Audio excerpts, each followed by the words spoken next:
Hey, Chrisette. Listen, Chrisette is here. We're gonna get right into it. We're gonna get right into it again. Welcome to Music Mondays with Terry Khan, where our guest artist for tonight is none other than the beautiful, the amazing, the sultry grammar singer songwriter herself, Miss Chrisette Michelle. Hello. Hello, beautiful. How are How you? are you? I'm wonderful. How are you? I am wonderful. Thank you. Let me adjust my screen. Dang. Every time you are on, it's just like a ray of sunshine.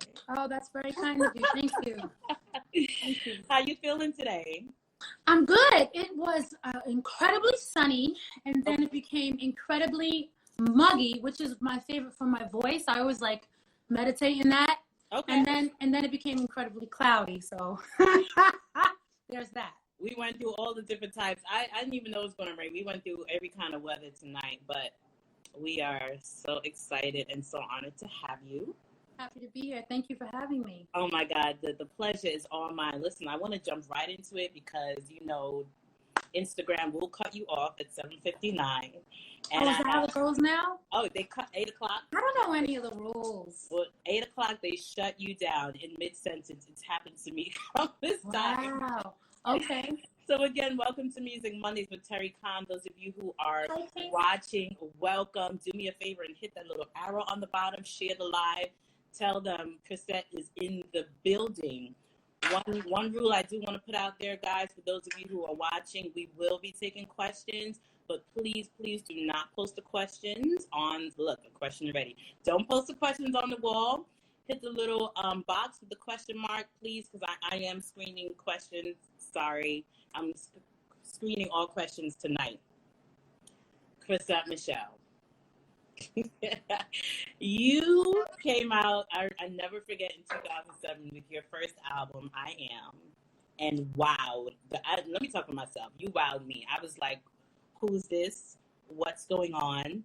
Not that we've never heard neo-soul jazz before, but someone of your age group. And then it was like neo-soul jazz mixed with soul, little quartet harmonies mixed with hip-hop. We were just like, what's going on here? And then for me personally, I found out that we have the same birthday, December 8th. Oh, wow. Cool. I was like, friends for life in my head. But I always start by going back to the beginning. Take us to the beginning. How did you start your music career? Were you an Apollo kid? Take us all the way back to the beginning. I got to shout out one of my friends from college is on here. Speaking of the beginning, her name is Pinky Brewster. If you see her in the comments, she's down there. But hey, Pinky. I started off in New York. I'm from Long Island. So I am from forest and green grass and nature and hiking and animals and lots of rabbits and every kind of animal you could imagine and anything that required the imagination. So it was colorful where I grew up, and my parents brought every kind of instrument into the house. If we went to the thrift shop, we would get instruments. If we went to the music shop, we would get instruments. But it was all about music and actual instruments. Awesome. And most of the people in my family played an instrument on my father's side, who came from 18 brothers and sisters. So my whole life, I watched people play instruments, and it was very 40s, 50s jazz. It was that the good stuff. And so that entertainment was the sound. It wasn't necessarily soul music yet. What I was hearing entertainment, and you probably know what I mean. Where it's not necessarily Sarah Vaughan sending the clowns. It's more, Art Tatum. So it moved fast. It was skillful. Yes. But it was black, and it was not the radio. It was not pop culture. Right. And so, growing up, I ended up being in a jazz band playing the saxophone. And as a kid, I played the baritone saxophone, and I'd sit up on a stool, and the sax would sit on a bench next to me because I was too small to play. Small. And that was how I fell in love with jazz. I fell in love with jazz through instrumentation and Bix Beiderbecke and Art Blakey and you know, all of the horn players of the 60s and the 50s. And so that was music to me. Yes. I didn't associate music with my voice until and not on purpose until I was a preteen, 11, 12 years old. It's not that I wasn't singing. My mother was the director of a choir at our church. Nice. It's not that I didn't understand how to sing, but my interest was to entertain my father. And my father thought that me playing the saxophone was cool. So I wanted to know how to play all the woodwinds, the saxophone, the clarinet, even the flute because of the fingering. Yeah. And then skip ahead, I find out about Charlie Parker does the strings. And at the very same time, I got Quincy Jones's Killer Joe. Oh, my God. And Queen Latifah was on Quincy Jones's Killer Joe. Yes. And she was this cool rapper chick who looked like me, but then she had a tone. And it wasn't tough, it wasn't soft, it wasn't sweet, it wasn't hard, it was just hers. Yes. It had some pavement on it. And I knew from that album that my voice fit with horns. My voice fit with instruments. I had never really been able to place where my voice went. Okay. But for some reason, that Killer Joe album showed me where in orchestration and in composition my voice belonged. And then I went to school to study vocal jazz. Now, was there ever a time, because again, we understand that your training is in jazz, is in neo soul, but was there, your voice is so unique. Was there ever a time that kind of, what is the word that I'm looking for? Did you always accept the uniqueness in your voice? Let me put it like that. I didn't know not to. No one ever told me not to. Nice. Didn't occur to me not to. Growing up in a town called Central Islip, Long Island, New York, it was a very mixed city. Yes. When I got into my last 2 years of high school, we moved to a predominantly white town. Okay. And so I was one of 8 Black kids. And when I lived in Central Islip, everybody would say, "Oh my goodness, your voice this and your voice that." Yeah. When we got to this other town, which was predominantly white, I stopped getting the parts, and I began to realize that my voice was not mezzo soprano and it wasn't soprano. Growing up Black in the church choirs, our sopranos are altos. Listen, our altos are tenors, and our tenors can sing everything. Right. So I never got a chance to exercise the top range of my voice until, tell me when I'm being long-winded because I know we don't have a lot of time, but until I got into Donnie McClurkin's, started singing with Donnie McClurkin at his church. He stretched the sopranos all the way to the top of the piano, and he didn't know that there was a note that we couldn't sing. If he could play it, we could sing it. Hit it. So I didn't find out I was a soprano for real until after college. Wow. Singing with Donnie McClurkin. Wow. But yeah, so that period of time where I was in that predominantly white school, I was blessed enough to have walked into a track coach. Okay. And he saw this girl who would steal all of the teacher's jazz books and go and spend all of her, off periods in the piano room. Okay. And I would just flip through these books, play the piano, and learn all these songs, all these jazz tunes. One day he hands me I guess it was a cassette tape, maybe it was a CD, of Astrid, Stan Getz and Astrid Gilberto doing The Girl from Ipanema. And that's when I found out that not only does my jazz tone belong in this beautiful orchestration, but it can also belong up against any acoustic instrument. Definitely. So yeah, it was a lot of little tiny things that happened along the way that just gave me placement for my tone. Nice. Yeah. Wow. I'm reading the comments and they're appreciating everything that you're saying, especially the six. Shout out to all the independent artists and all the music lovers and all the singers on here. Someone said that you are helping them become a better singer already, and we're only 13 minutes in, so that's amazing. Good. Good. Now, I want to talk also about your writing ability, because I think that is one thing. I know personally that's one thing that I fell in love with your music. A Couple of Forevers was my wedding song, because yes. Congratulations and thank you. Thank you so much. But I want to know, what is your writing process like? You know, it changes. It changes. I'll be very honest with you. When it comes to me singing songs, it's not really about me sharing myself. Okay. Me talking is about me sharing myself. So when I'm talking is usually when you're finding out about me. Singing for me is about bringing people joy. And so when I'm writing for people, I'm usually thinking, how is this going to uplift somebody? How is this going to make somebody feel? What mood am I going to put somebody in when I deliver these words? Yes. When I deliver these sounds? I'm about frequencies. I can, in my mind, see where music actually goes in the room, literally, not figuratively. And so I write and I think about people. So I'm always thinking about who is going to hear it. When you're signed to an R&B record label, but you've never really studied R&B until you got to the record label, you go in and you study it. And you study what the people love, what they gravitate towards, what makes them feel good. And because your desire is to love on people, you figure out how to do that with music that they love. And that's what I did with R&B. So that particular writing process or style is really about studying the people who I'm singing to, studying what they're going through, their experiences, having conversations with them, and then writing them down. I know what men like. They tell me. And I sing the notes that they like. They like the crooning sounds and the sweet sounds and the high notes and the slurring. Yes. I know what women like. They like to feel empowered in the R&B space. So I'm very aware of that. And so in the R&B space, I write by listening.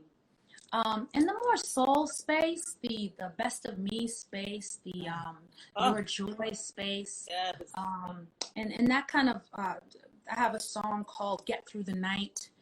In those kind of spaces where it's just me and guitars or something like that, I'm writing to soothe my soul. Okay. Yeah, the songs that soothe me are usually the more acoustic driven, right? 3-part harmony, no stacking on the vocals, just really sweet. Really light production, no 808s, nothing too heavy. Okay. So that's to soothe me. Those are still not always my stories. Sometimes they are, but those songs come with me sitting with an instrument or a musician and really being pointed about the chord progression. I'm very, very pointed about that when it comes to telling my stories. The chord progression has to be perfect and very honest. Right. And then, of course, there is the gospel and CCM and worship space, which I've yet to figure out how to release and why to release. But that space just comes from singing to God. True worship. I love it. Yeah. I love it. Amazing. If you were not Chrisette Michelle, the amazing artist, what was your plan B? Was there ever a plan B? If so, what was your plan B? Who and what would you be? A mom, maybe. Yeah. Okay. Chrisette Michelle didn't get around to the family thing. I didn't really get enough time or I didn't give myself time to really focus on love and relationship with a man. Okay. I have a lot of relationships with my family. Most of them have been on my team through the last 15 years, but being a mom or a homemaker or just a nurturer, somebody who gets to care on one group of people for an extended period of time and see their growth is something I've always been fascinated by. My mother did an incredible job. So did my dad. So is it not, and you can choose to plead the fifth on this question, is it not in the plans to become a mom, as I hear my child running out of the room? Well, that's a miracle. I don't get to say, on God, on Tuesday, at 6 p.m., make me into a mom. But as it pertains to like that's a wish question, you know. A plan B is like a wish question. My plan A worked out, so I don't really know what would happen if this didn't work out. But if I were to fantasize about another life, it would be this mom thing. That's awesome. Awesome. Chrisette Michelle, the soccer mom with the minivan and the kids with the beautiful hair. I don't know. I think in my imagination there is this family that travels in a van. Yeah. You know, like van life down the coast of like Australia or something. Like that's the imagination. I love it. Like real low key vegans, super chill, hippies, school, homeschool kids. Yes. That's my fantasy. No, it's a whole fantasy. It's not just sentimental. Don't feel. Yeah, it's interesting because I think, and I'm seeing some comments like we are all seeing it based on what we see from you. Like we can totally see this happening, and we pray that it does happen. Yes, nomad vegans. Yes, Pinky. That's the BFF, so she knows you. Nomad vegans. I absolutely love it.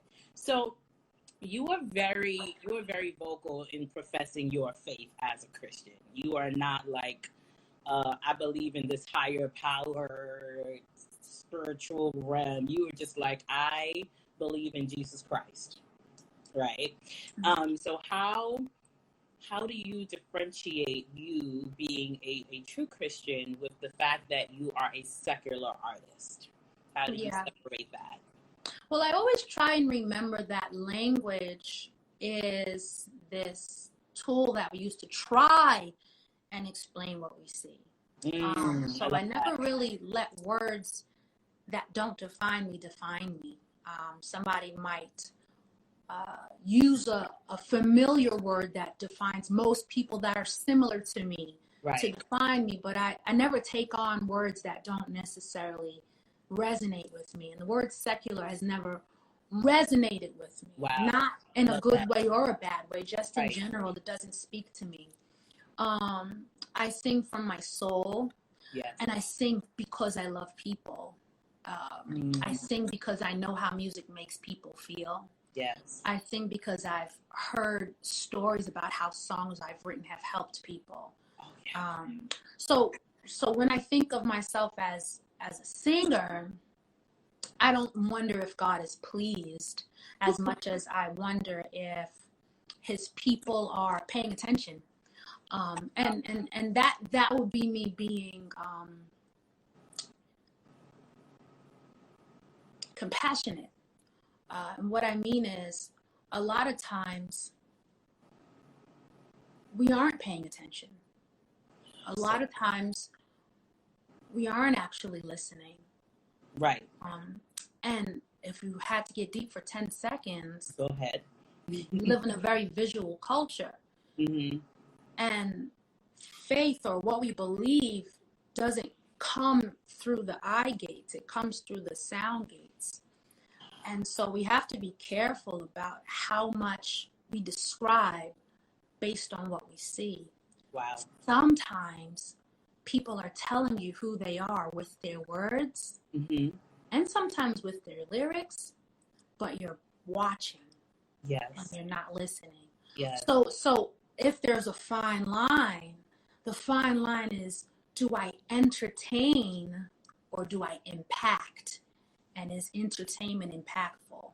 And if I were to be honest, that's probably the rock and the hard place.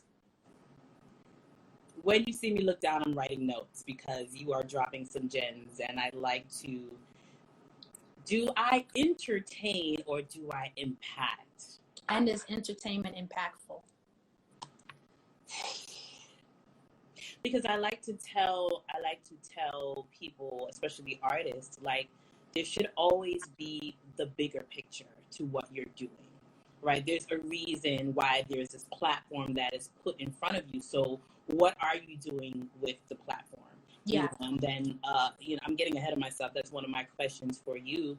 Let's get to it right now. What is the bigger picture for your music? Because you're not just a pretty sound. So the bigger picture is hope. Okay. At the very end of the day, before I go on stage or before I go anywhere, before I leave my house, my prayer is always, please, God, let them feel better than before they met me. Love it. So, you know, if there's anybody going through anything, just lift their spirits. My desire is always to bring hope. Through my words and through my speaking, I hope to bring peace through education of how to utilize your mind. But when it comes to singing, I just want to lift people's spirits. And the reason why I know that is because with all of the trial and error, standing and falling experience that I've had over the last 30 years, you know, not just in the industry, but in life, right. I've always come back to, are you okay? Wow. You know, I've always come back to, can I sing you a song? You know, I've always come back to, what are you going through? How can I write about it? And how can I make you feel better? That's always what I come back to. Even if I don't want to, my heart just leans that way. Yes. So I know that for me, the bigger picture is hope. I love it. I love it. I love it. Oh, I love it. The comments are coming in. Yes. They're saying you're so humble, you're so beautiful, we feel your spirit, etc., etc., etc. Yes. So simple and beautiful. Yes, she is. Chrisette, so we, you know, I was very clear before when people knew that I was interviewing you that me interviewing you was bigger than talking about a 45 situation. So we're not getting into that tonight. Sorry, everyone. But what I want to know from you regarding that situation that we're all familiar with is, what was your takeaway? Because that's bigger than what actually happened. What happened was in the past. I want to know how you were able to overcome that and what were the lessons that you learned from that time in your life. That time in my life was a time in American history, and I try and make sure that I don't separate myself from the world around me when I think about my experience in that time. Mm-hmm. That time in my life was a time of a country shifting madly, and fear being the driving force, fear being the popular thought. Yes. And wanting to break that ceiling, wanting to find another thought, wanting to think something else, wanting to feel hopeful. Yeah. And so that period of time was a time where I learned that I am always going to be fighting for a way to say we're going to be okay. Wow. But the lesson that I learned is that I have to be really careful with where I stand. Peace is a thing that you can make and you can bring it with you wherever you want, right? Mm-hmm. But if you bring it to the wrong place, it can backfire. Oh, yes. Because darkness can't comprehend light. Light sure can. So the problem with bringing light to a place where it can't even be comprehended, wow, is whatever your good intention is, it'll be unseen or unable to be understood. Wow. It's not that you didn't say a nice thing, do a nice thing, wear a nice dress. But my mother always said, Chrissy, you got to have more than good intentions. And that's a low blow, right? Yeah. But it's true. You can't just say, well, I wanted this to happen. Right. You know? So I think that as far as one takeaway, because that was a very sordid and complicated experience. Mm-hmm. But one takeaway was, you know, when you carry love, when you carry peace, and you walk into a city that doesn't understand it or comprehend it. I was talking the other day, I said, you have the you can pick your peace back up and put it back inside. Wow. And keep walking. You can dust your shoulders off, dust your feet off, put your shoes back on. Wow. And keep walking. Wow. It's not the time, I learned, it's not the time for self-defense. Mm-hmm. It's not the time for vindication. Mm-hmm. When people are broken, it's not the time for you to explain why they broke you. It's the time for everybody to simmer down. And that takes time. It takes time for an entire country to be untraumatized. And it's been 4 years of trauma after trauma after trauma.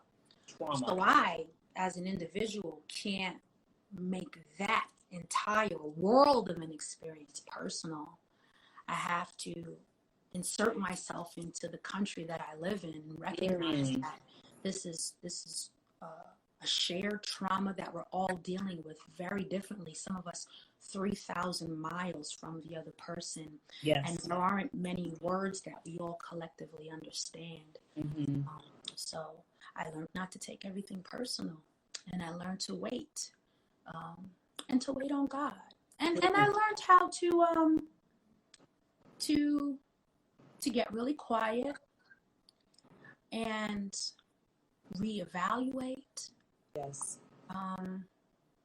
And then a ton of personal things that have nothing to do with all that. I got a chance to sort of just, after 15 years of moving nonstop, never making a home, never hanging pictures on a wall, never laying a rug or a carpet, never having pots for more than a few months at a time. I've gotten a chance to sort of figure that whole thing out. So that's been a welcome respite. But I think there's a lot of misinformation, and we won't go into it. No. It'll take hours, but there's a lot of misinformation. But the main thing, I think, is that I'm not by myself. I think when we're upset and we're embarrassed and we're disappointed and disenfranchised, we just want to be in isolation. I had to figure out how I still relate to my community, and that was difficult. And I think I can speak for everyone to say that you did a beautiful job with that.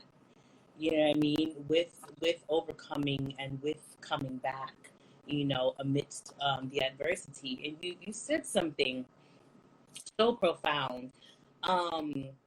If I were to summarize what you were saying, you overcame in your stillness, right? Being still, pressing pause, being still. That word overcome always worries me. Okay. Because we're never finished. I hadn't overcome before that. I was finishing up old trauma before that. So there's always something to do, to work on. The joy and the gift of having to overcome is realizing how strong you are and what you really believe in. I really believe in the mind renewing power of Jesus Christ. I really know what it means to lose your mind and to get it back. I really know what it means to seek God first and all things be added to you. None of that can be given to me by a person. A sound mind, peace in my heart. I can't blame anybody for taking that, and I can't blame anybody for giving that to me. So those experiences, if my dog died, I would have had to figure those things out. Right. That experience was traumatizing to anyone looking, but I needed to learn who God was anyway. And so I always say, people introduced me to God.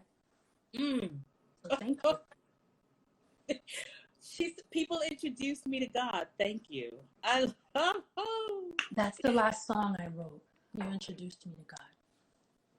When are we? Yeah, and it wasn't that I'd never heard of him.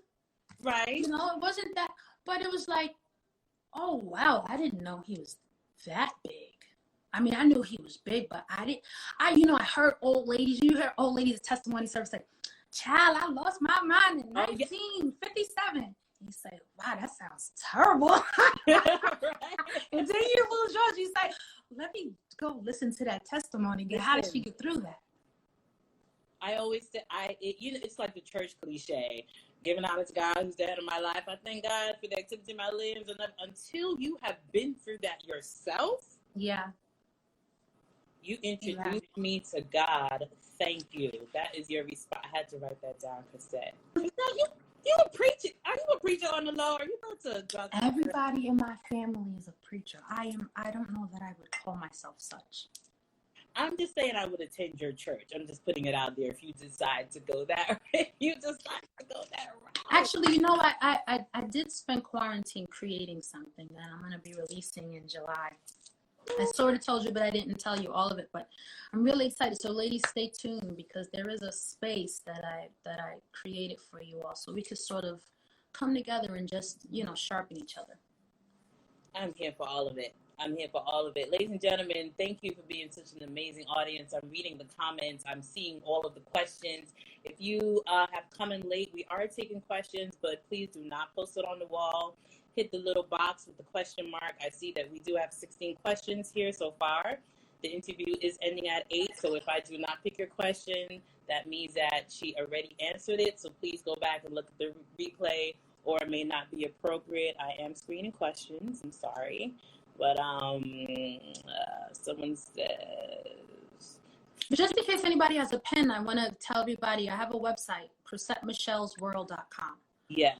So I just wanted to say that while you're telling everybody about to put their question. I know sometimes when you say ask a question, people are like probably typing really fast and hoping that you right. But yeah, ChrisetteMichellesWorld.com, and I have a book there. It's free until July 4th. It's called How to Hear from God.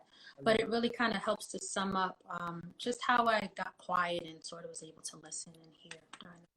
Love it. Beautiful. Beautiful. I love this question. Someone asked, what do you want your legacy to be? You know, when I first got started, I always answered that question and said, I just want people to know I was a lady, right? Yeah. And I felt like the value of femininity and ladylikenesss and etiquette was kind of waning. Class, and that I was hoping that it would stay alive at the time. But at this particular moment, right now, I want to be known as a peacemaker. I'd like that to be something that people say about me. She created peace. Chrisette Michelle, the peacemaker. And before we get to the next question, I actually wanted to ask you because we've seen that you have evolved into this new person, right? Physically, spiritually, mentally, it looks like you have evolved. So I want you to answer these 3 questions for me. Definition. What is your definition of peace in this new place that you're in?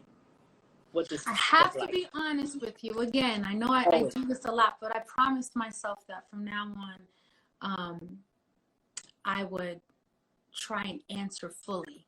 And the only way I could do that is if I do what I'm about to do. Go ahead. I've always been spiritual this way. This is not new. Okay. I've always been, my friends in college knew it. My friends in high school knew it. But what I haven't always done was felt like no one would know it. Okay. I never realized that if I didn't say it, nobody would know. Right. And when I began to realize that we are in such a visual industry that people are only looking, and if you don't say it, then they don't hear it. Right. Then I decided, wait a minute, we have all these platforms that we can share our truth on. Mm-hmm. Why don't I start in the captions? Right. And 1 year ago, I just got brave enough to say what I really think. Okay. I was petrified. And so I put it with a picture. And I just kept doing that for a year straight. And all of a sudden, people told me I was evolving and turning. And I just said, wow, people don't know what they're looking at. And you can't assume that they know what they're looking at. So peace to me means a sound mind. It means that you've abandoned or made a full 180 from your own natural ways and decided to be a disciple of God's ways. The only way that you get to do that is by repeating over and over his mind or his words to your mind. So that repetition, that constant who you are-ness that resonates in the mind is my peace.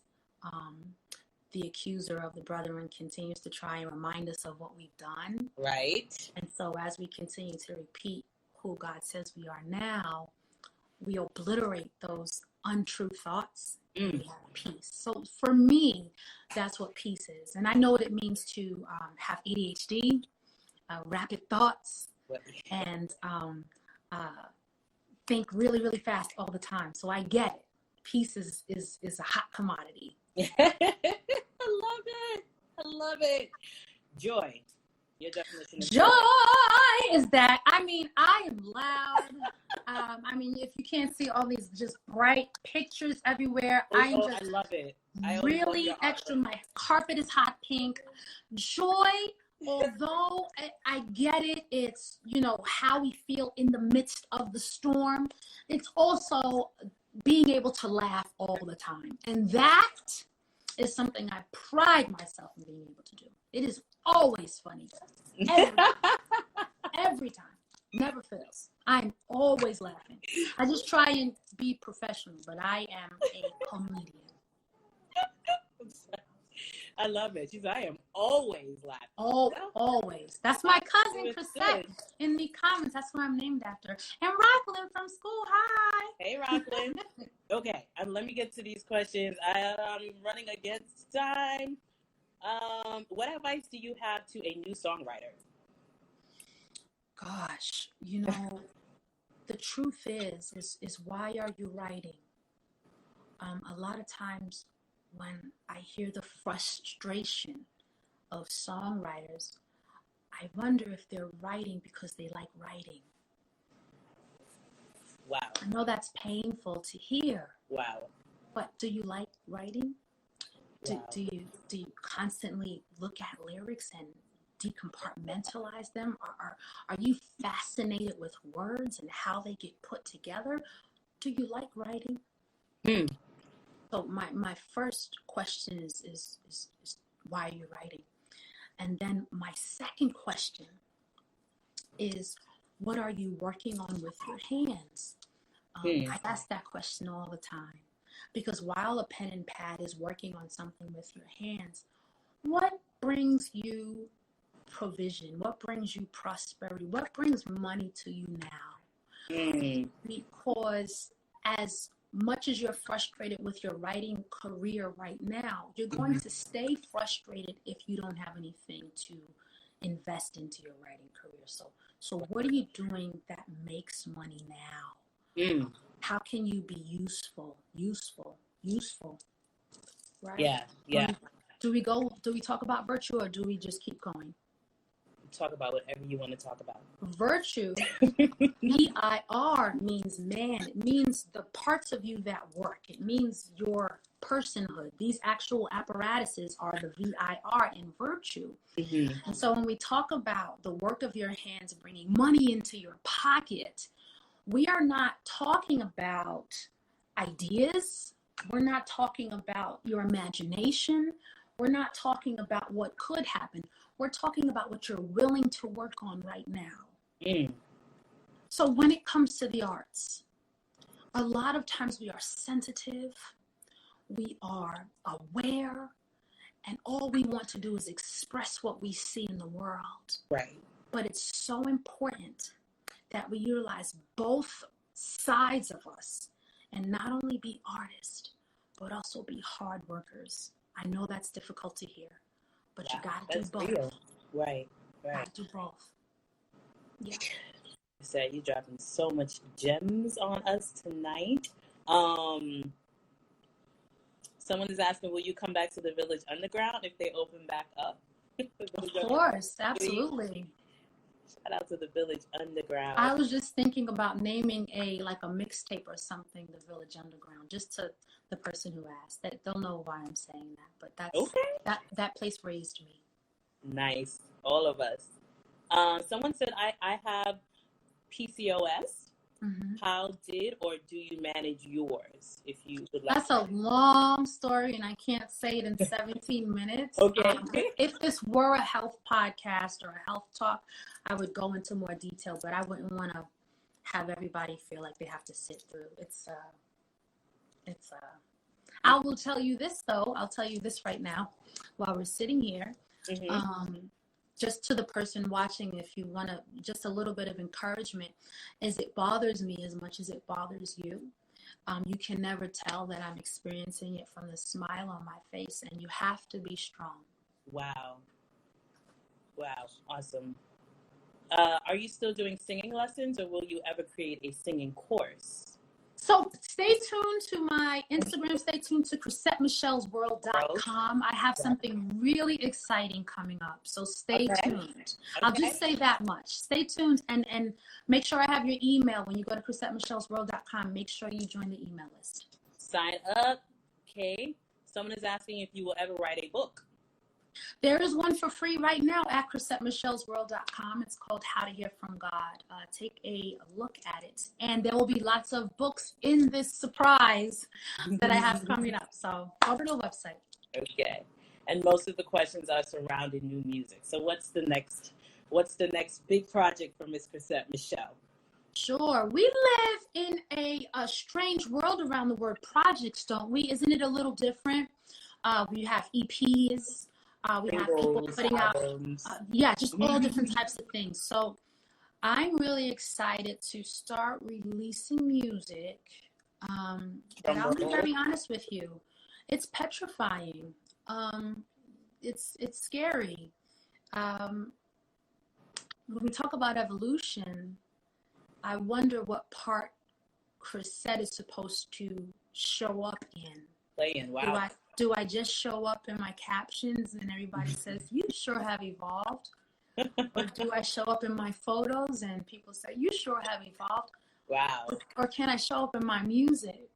And will people welcome evolution? I find that when your art changes, people can become all kinds of ways. So, I have songs. I gotta get brave.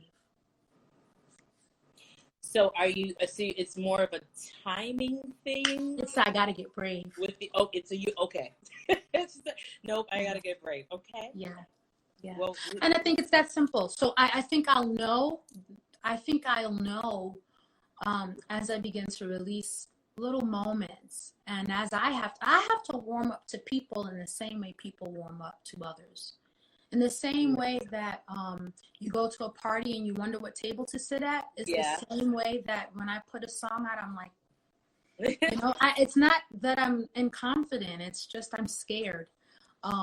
So I don't think those are the same thing, and so that's what it is. I'll be putting out some feelers though. Stay tuned. I really appreciate your honesty and your transparency with us.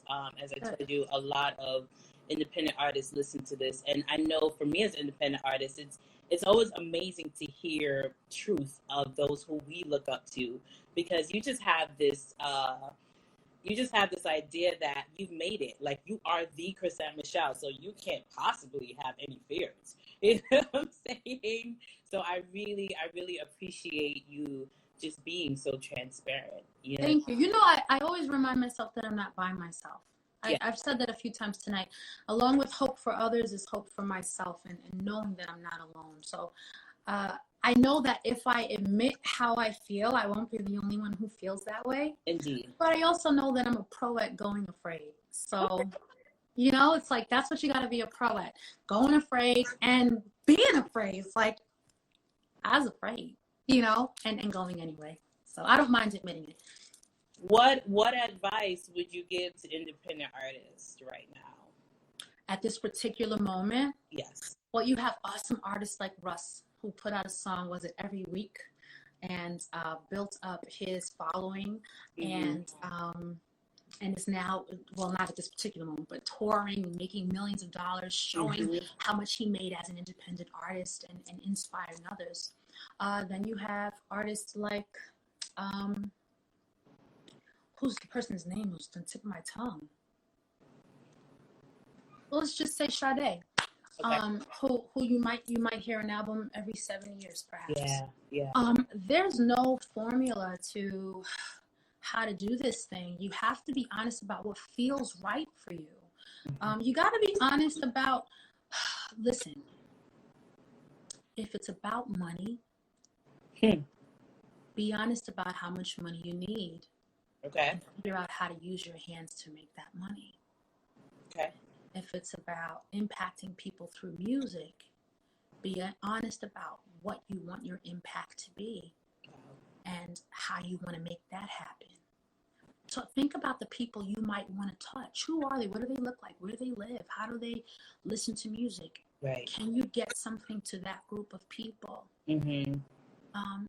Money and needing it, impact and wanting to have it, are both valid desires and necessities. On Maslow's hierarchy of needs, for God's sake. Like, you are human. Yes. This is before your Christianity. It's human to want income to pay your bills. It's human to want to be high esteemed. It's human to want people to say good job. That is human. Of course. But you got to get real about all of those things and have a plan for each of those things. And the main thing as an artist, I think, is that we want to be impactful. We want to touch somebody. And so get honest about who God's called you to talk to. Who's God asking me to talk to? Who do I really feel driven to speak with? Wow. How do I make it over there? And then if I can just speak to one person over there, I've done my job. That one person. That's the one. That one person will go. But you get to that one person. If this was a business talk, we would talk about making a one person, and we would say what this person looks like, where this person lives, what this person does for a living, what this person needs out of life. And you would spend an entire album, if this was a course, you wouldn't spend an entire album or entire EP ministering to that person. Every time you go into the studio, you would think about that person. It's like character study in drama. Wow. You create a character and you write to that character. And then when you're finished writing to that character, now you get creative. How do I get to that character? Because when you do the work to write for that character and get to that character, you're going to find that that character has friends. And you get to characterize their friends and write to them. That's what I did with R&B. I didn't know anything about R&B music. But somebody heard my voice and said, "Oh my goodness, you got R." I said, "R&B? Okay, what do these people look like? How do I serve them?" And you serve one person first, and then you serve millions. But it starts with one. So good. I'm trying to get to everybody's question. We have a few minutes left, and Miss Michelle is going to sing for us. Okay, we know that you've done quite a few collaborations with some artists. Already, someone is asking, who do you desire, like who's on your bucket list to work with next? So I know a few. Oh, my cousin. Hi, Tab. Hi, cousin. You know who I've been thinking about lately is Shantae Khan. I just love her. She's my cousin in my head because we have the same last name. But she's amazing. She's amazing? She's amazing. And one of my close friends did a song with her, and I was not invited to the session. By the way, y'all. Awesome. Yeah. Is there anyone else? At this particular moment that I can think of? Not that's been on my mind. Okay. She's been on my mind. Yeah. She's been on my mind. I just want to let you know that in light of what you said about your fear in putting out projects, all of the comments have been saying, please go for it. We are waiting. We love you. So I'm sure you know this, but just to reiterate that there's so much love that you have from us?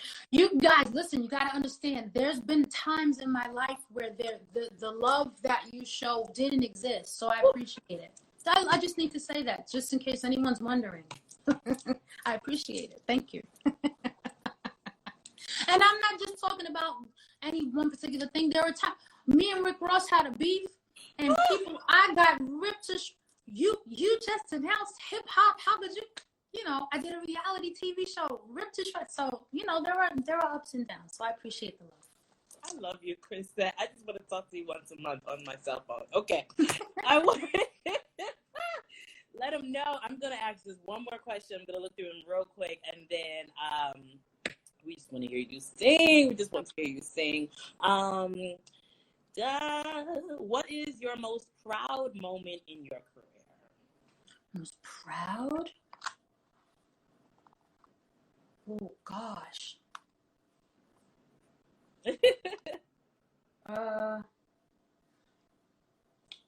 God, oh my goodness. I can't think of the answer to that. One of the coolest things I ever did, Erykah Badu is my fave. Human. Yeah. So I mean, anytime I've stood next to her, it was pretty awesome. Oh my goodness. Oh, you know what was really awesome? Tell me. So Barack Obama was our president. And he invited me to sing, to open up for him, I think twice. Oh my God. And then one time he invited me to come to the White House and sing. And his family was there. Oh, wait, I have two cool moments. Another time, the great Michelle Obama came to see me perform at a little tiny place, and I didn't know she was coming. And there was all the security outside of the venue, and I was like, "Oh my God, I'm getting really famous!" and lo and behold, she's sitting in front of me while I singing. We took selfies in the backstage, but it was like a hole in the wall little spot. You wouldn't have expected, but that was what. Anyway, so I'm at the White House and I sing these songs, and the room is tiny, and we almost finished the set. The set is done. Everybody's got on tuxedos, and President Barack, at the end of my set, he goes, "Can you just give me one more? Can you just give me come on, I'm the president." Wow. And I was like, of course. And he sang every word to the song. Isn't that cool?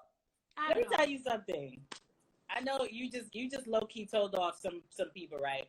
But if Barack Obama loves you, it doesn't matter who else. If Jesus loves me, because the great Barack. Top right, look, Jesus and Barack. Top two. Forget everybody else. Oh my God. Look, top two. Wow. I know. Woo, that's amazing. That was so fun. That was really fun. It took me a minute to think, but that was a fun one. Awesome. It was just cool. It was like, just to be honest with you, it was like, we are black right now. Right. You're the president. And you're really black. Love it. Yeah. Things that don't make the news. Yeah. Wow. You experienced it. Wow. Yes. Chrisette, I cannot formulate the words to say thank you enough for allowing me this amazing, amazing opportunity to sit and to speak with you and to glean from you. You are so beautiful inside and out. You are always my fave. And everyone on here appreciates, yes, an Erykah Badu collab will be dope. So yeah, that would be cool. Right? In the remaining 4 minutes that we have, thank you also for agreeing to bless us. Give us a little 16 bars of that. I have a song that I wrote in 2010 from an album called Let Freedom Reign. I'm going to sing a couple of lines from it. Okay. Just for the lyrics' sake. If there were no snappy fingers, record labels, no radios or TVs, no magazines, no MTV, no Channel E to see. Would I even tell my story?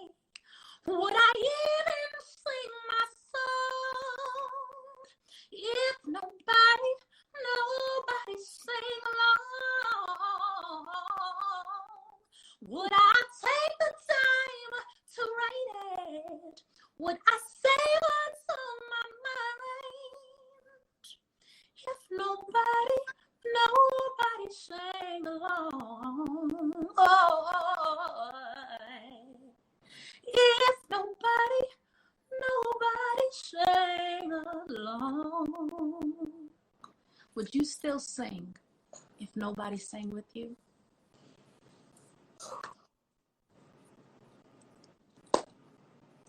Chrisette Michelle, ladies and gentlemen. Namaste. Thank you. God bless you. We love you so much. Love you back. That was a lot of fun. And this was the first interview that I welcomed for the entire quarantine. I took myself off IG and everything, but I said, you know what? She seems safe. So thank you.